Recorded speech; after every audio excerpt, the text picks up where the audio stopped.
आप सभी को नमस्कार। ऑनलाइन बीएससी फिजिक्स में आप सभी का स्वागत है।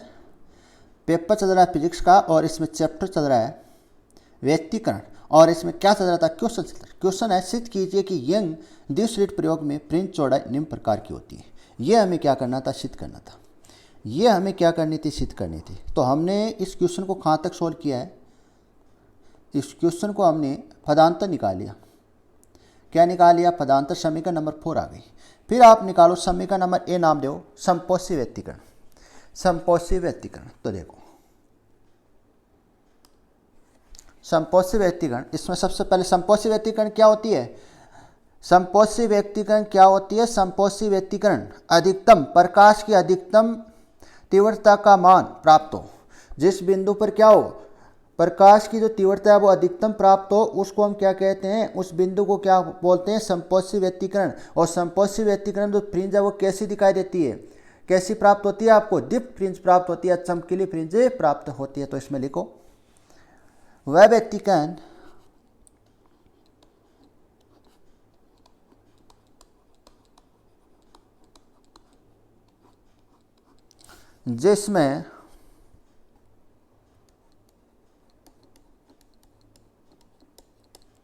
जिसमें प्रकाश की तीव्रता, जिसमें प्रकाश की तीव्रता का मान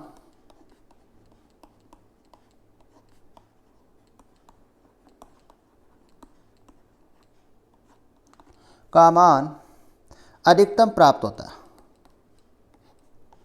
प्रकाश की जो तीव्रता है उसका मान कितना प्राप्त होता है, अधिकतम प्राप्त होता है। प्रकाश की तीव्रता का अधिकतम मान प्राप्त होता है। यह आप लिख सकते हो, अर्थात लगा के लिखना, दीप्त फ्रिंज प्राप्त होती है। सॉरी, दीप्त फ्रिंज, या दीप्त के स्थान पर चमकीली फ्रिंज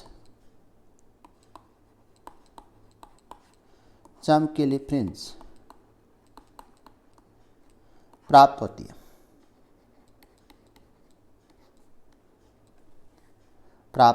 है,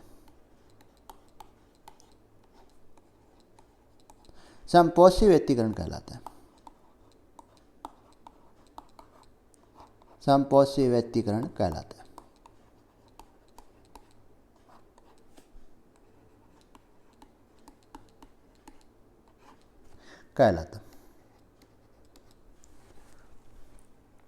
समपोषी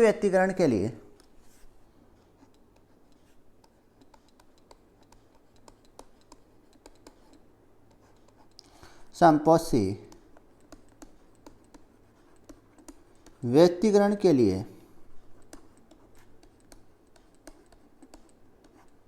पदांतर का मान निम्न होता है। पदांतर का मान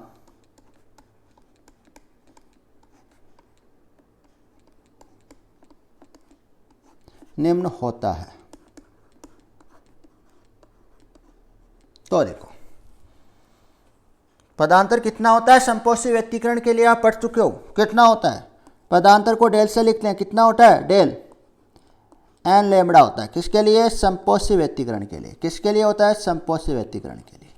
तो समीकरण देखो, एन का मान क्या होता है, एन का मान 0 से लेके 1 2 3 डैश आगे तक। तो देखो यहाँ पर आप क्या दे दो, समीकरण नंबर 4 को देखो ध्यान से, समीकरण नंबर 4 को देखो।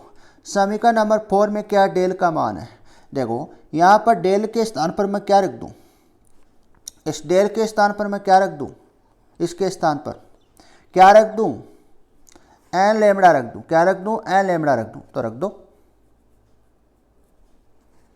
समीकरण 4 है समीकरण 5 से। केवल कैलकुलेशन है, इसमें कुछ ऐसी कोई खास बात है नहीं समझने की केवल। देखो तो देखो यहाँ पर आएगा X D upon capital D बराबर एन लेमड़ा। तो x का मान यहाँ पर हम निकालें तो N lambda upon small D, और यहाँ पर क्या आ जाएगा, कैपिटल डी आ जाएगा, कैपिटल डी, बड़ा डोन आ जाएगा। क्या आ जाएगा, बड़ा डोन आ जाएगा। तो देखो अब देखो यहाँ से पॉइंट नंबर फर्स्ट लगाना एनवी फ्रिंज के लिए। किसके लिए? एनवी फ्रिंज के लिए लिखे। देखो एनवी फ्रिंज के लिए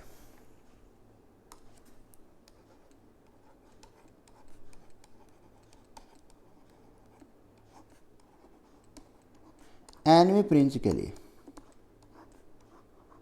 तो एनवी यहाँ पर फ्रिंज के लिए होगा तो यहाँ पर एन के स्थान पर आप क्या लिखोगे? एन लिखोगे, और एक्स के स्थान पर आप क्या लिखोगे? एक्स एन लिखोगे। क्या लिखोगे? एक्स एन लिखोगे। तो लिख दो, सॉरी एक्स एन। तो एक्स एन बराबर N lambda capital D upon small D. इसको आप क्या दे दो? Small A. समीकरण क्या दे दो? स्मॉल ए नाम दे देना। समीकरण क्या दे देना? स्मॉल ए नाम दे देना। इसके बाद लिखो एन प्लस वन वे फ्रिंज के लिए, वन वे फ्रिंज के लिए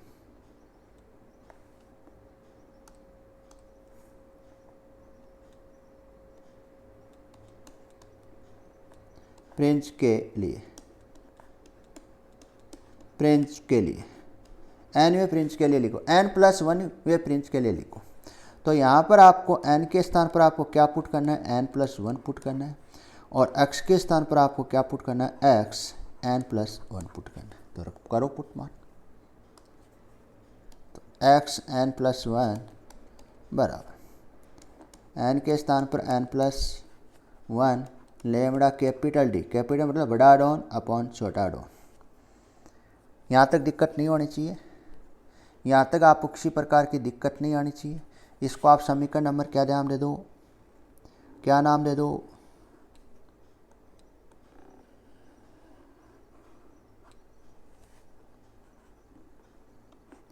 स्मॉल बी नाम दे देना। अतः फ्रिंज चौड़ाई, अतः फ्रिंज चौड़ाई आप निकालो। अतः फ्रिंज चौड़ाई,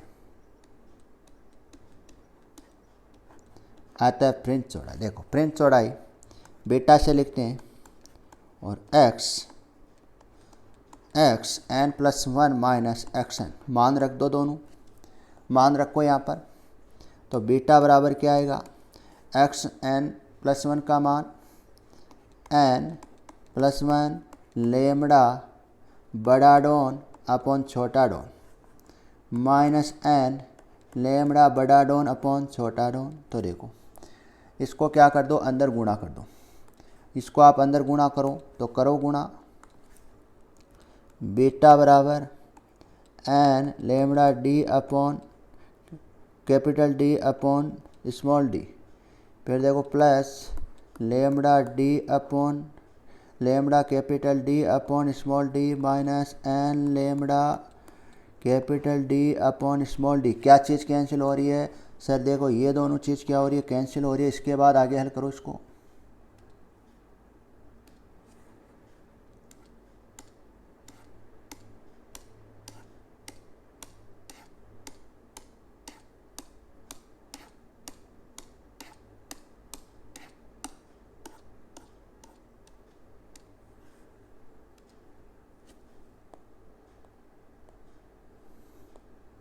तो आपके पास बीटा बराबर क्या आ जाएगा?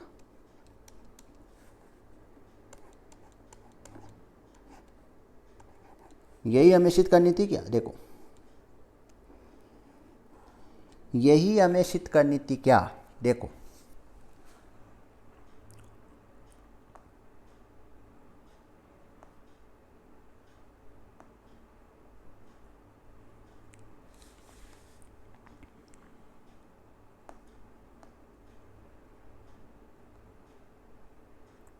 ये बीटा बराबर, अब कौन सी फ्रिंज चौड़ाई निकालेंगे? विनाशी व्यतिकरण के कारण। समपोषी व्यतिकरण के तो आगे विनाशी व्यतिकरण के निकाल देते। पॉइंट बी लगा लो, विनाशी व्यतिकरण। पॉइंट बी लगाना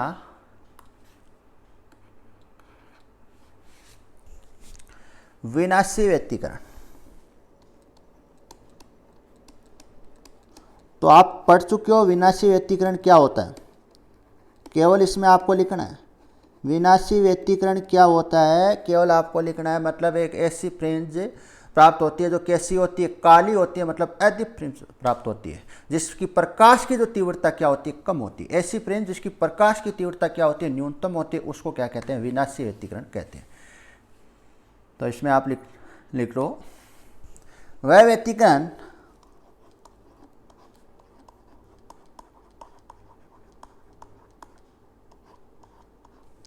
जिसमें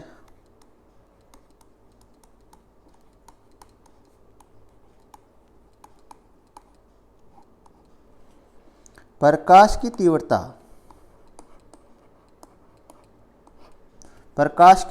का मान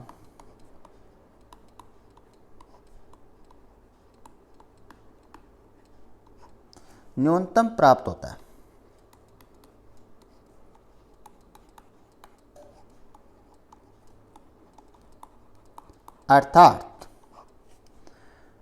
अर्थात अदीप फ्रिंज प्राप्त होती है।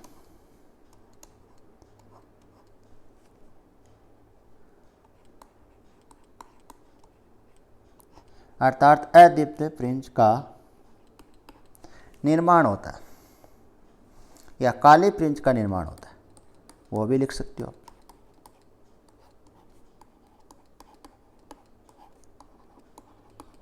विनाशी व्यतिकरण कहलाती है,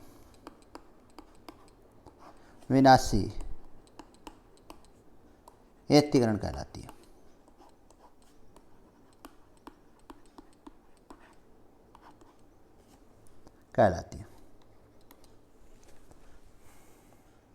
विनाशी व्यतिकरण के लिए पदांतर का मान कितना होता है, यह भी आप पढ़ चुके हो। विनाशी व्यतिकरण के लिए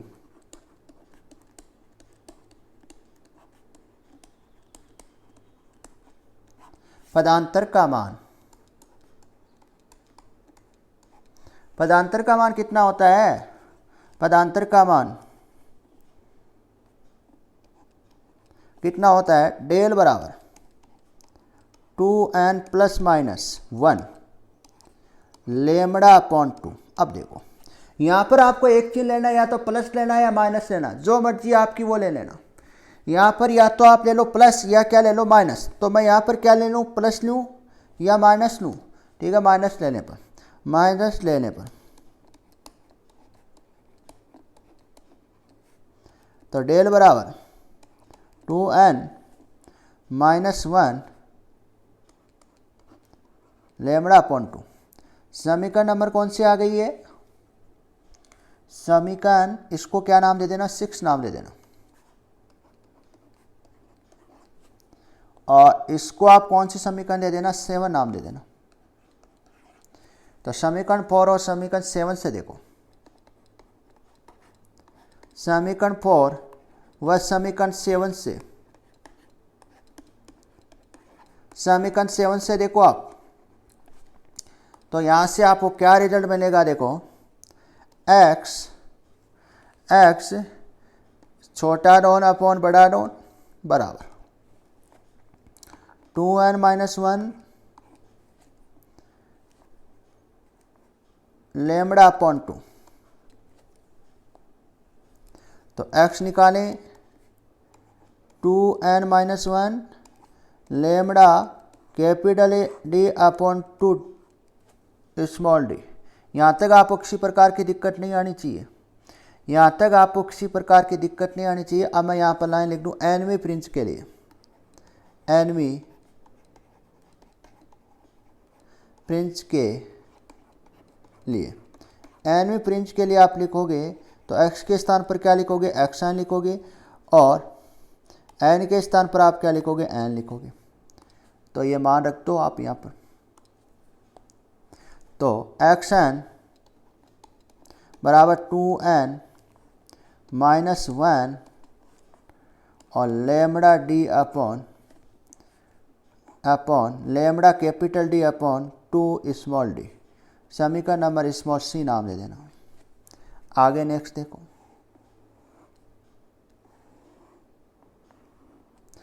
आगे नेक्स्ट देखो आप,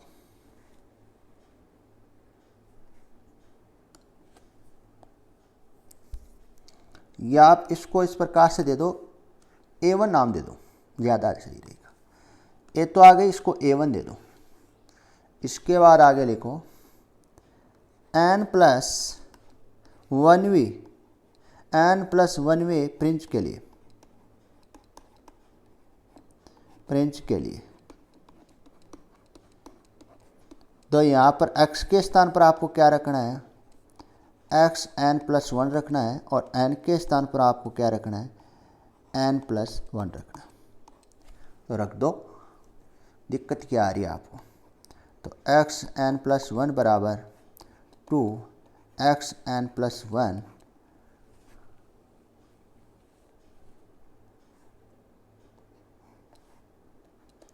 -1। यहाँ तक आपको किसी प्रकार की दिक्कत नहीं होनी चाहिए। ऐसे था ना। फिर देखो, फिर और क्या आ रहा है, लेमड़ा आ रहा है। क्या आ रहा है, लेमड़ा आ रहा है, और लेमड़ा के साथ कैपिटल डी, और अपॉन में क्या आ रहा है, 2 स्मॉल डी आ रहा है। क्या आ रहा है, 2 स्मॉल डी आ रहा है। तो यहाँ तक आपको किसी प्रकार की दिक्कत नहीं होनी चाहिए। इसको सोल्व कर लो। 2 को अंदर गुणा कर दो, 2 को अंदर गुणा करो,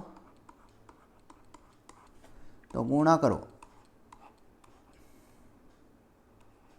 फिर यहाँ पर और क्या बच रहा है,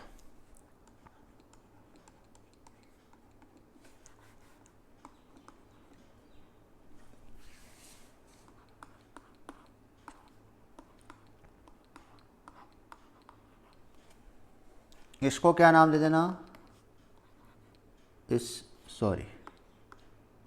B1 नाम दे देना। समीकरण कौन सी आ गई, B1 आ गई। अब क्या लिखना है, फ्रिंज चौड़ाई लिखनी है। क्या लिखनी है, फ्रिंज चौड़ाई लिखनी है। फ्रिंज चौड़ाई, फ्रिंज चौड़ाई, तो देखो फ्रिंज चौड़ाई लिखनी है, तो बीटा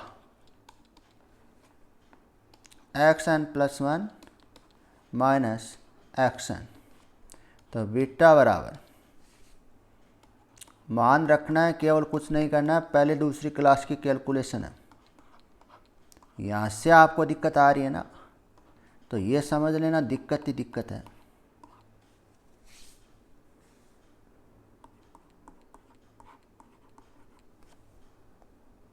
क्या चीज़ कॉमन नज़र आ रही है आपको, कॉमन क्या चीज़ आ रही है आपको, वो देखो आप।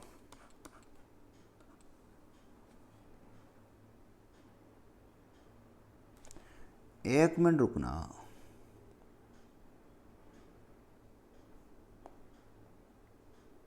यहाँ पर देखो माइनस चिन्ह, यहाँ पर माइनस चिन्ह, तो यहाँ पर आप क्या लगो, माइनस लगो।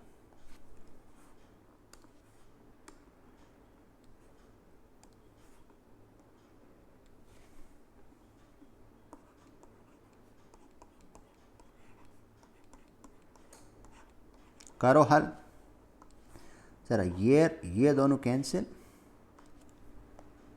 कैंसिल के बाद बीटा, बीटा मतलब फ्रिंज चौड़ाई,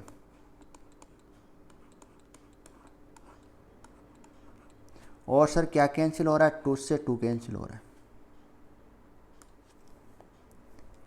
यही हमें क्या करनी थी, सिद्ध करनी थी।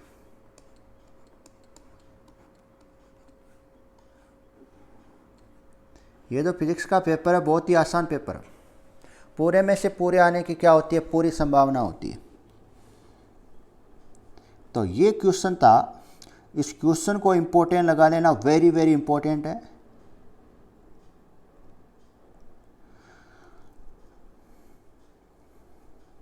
और साथ में आपको क्या कराया जा रहा है, न्यूमेरिकल साथ में मैं करवा रहा हूँ। इसके भी न्यूमेरिकल मैं करवा दूंगा नेक्स्ट में, लेकिन ये आपको साथ में तैयार करना है। और देखो ऊपर व्यक्तिकरण के मैंने दोनों न्यूमेरिकल करवा दिए, दोनों न्यूमेरिकल है वो एग्जाम में आए हुए न्यूमेरिकल है। दोनों मैंने न्यूमेरिकल आपको करवाए हैं, दोनों के दोनों न्यूमेरिकल कहाँ पर आए, एग्जाम में आए हुए क्वेश्चन है, और वो इम्पोर्टेंट आप लगा लेना इन दोनों को।